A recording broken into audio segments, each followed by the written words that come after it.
fighting, to end the killing, to end the tragic kind of meat grinder of people and national treasure that's happening on the front in Ukraine.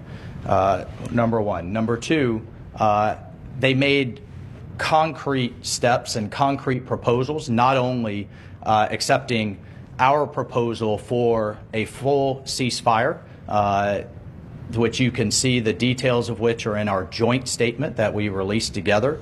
But we also got into substantive details on how this war is going to permanently end, what type of guarantees they're going to have for their long-term security and prosperity, but also really looking at what it's going to take to finally end this, the horrific fighting.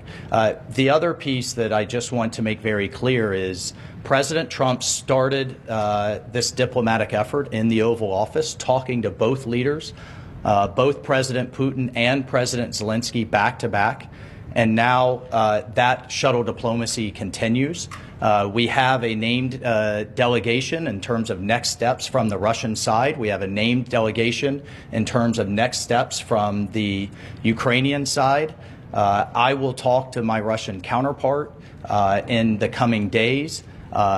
Secretary Rubio will be with G7 foreign ministers in the next couple of days. We have the NATO Secretary General in the White House on Thursday, and we'll take the process forward from there. So, as a result of that, and I think as a result of this positive step forward, the president has decided to lift the pause on aid and on our security assistance to Ukraine going forward, and that's effective immediately.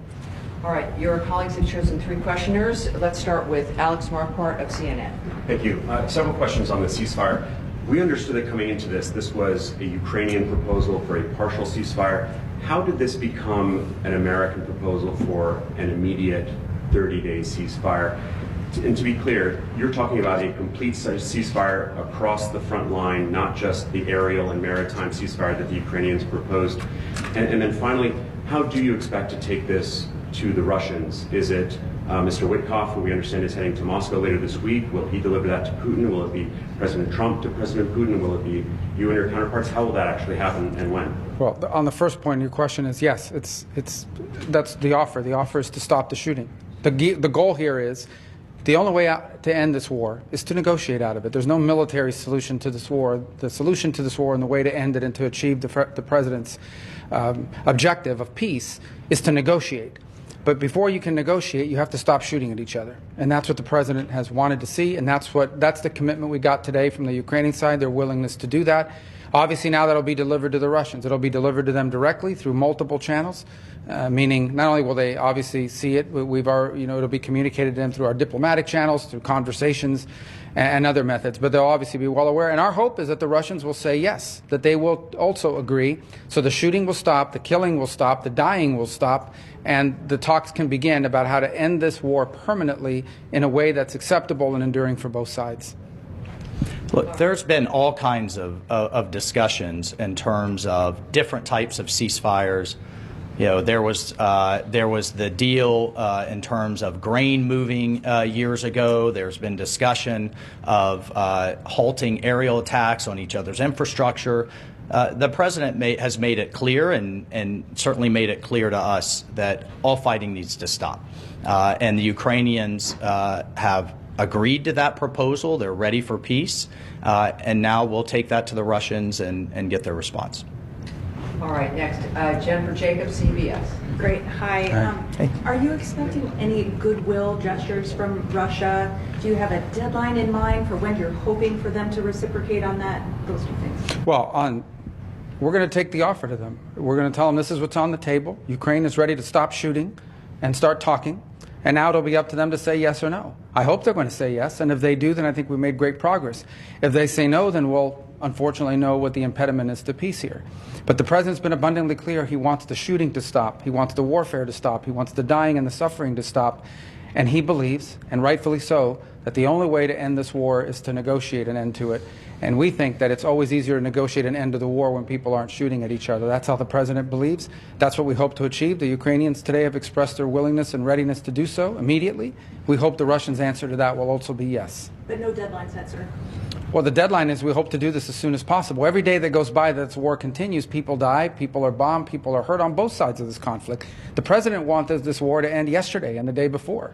The president's been clear he wants peace, and so we wanted to see it as soon as possible. So our hope is that the Russians will answer yes as quickly as possible so we can get to the second phase of this, which is real negotiations, not never-ending dialogue, talk forever, but real negotiations to end this conflict in a way that's acceptable to both sides, sustainable, and that ensures the stability and security of Ukraine for the long term. And the goodwill gesture, is there anything like the return of the stolen children or anything that you're expecting in return? Look, we've discussed a number of things, prisoner exchanges, folks that were detained and what have you, but the fighting has to stop. I mean, that's what we agreed today. And just think about it. We've gone from if the war is going to end to now how the war is going to end, and this was an important first step, and that was under President Trump's leadership. He has literally moved the entire global conversation to where we had a very senior Ukrainian delegation with us today. We've had engagements with our Russian counterparts, and now it's how the war is going to end, and that's under President Trump's leadership. Just to answer your question one more time, the goal here is peace. That's the president's goal. The best goodwill gesture the Russians can provide is to say yes to the offer that the Ukrainians have made to stop the shooting, to stop the fighting, and get to the table. If they do that, that's the best goodwill sign we could see. Obviously, as part of that negotiation, as we're talking about how to end this conflict, there will be a lot of issues to unravel.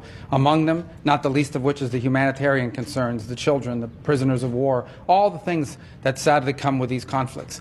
But the number one goodwill gesture we could see from the Russians is to see the Ukrainian offer and reciprocate it with a yes. All right. And next, for Reuters, Daphne Saladakis. Thank you so much. Could you clarify what security assistance will be resumed? Does this include the PDAs? And why wasn't the minerals deal signed today? What are the outstanding issues there? And if I may, is the relationship with Ukrainian President Zelensky back on track? Do you back him?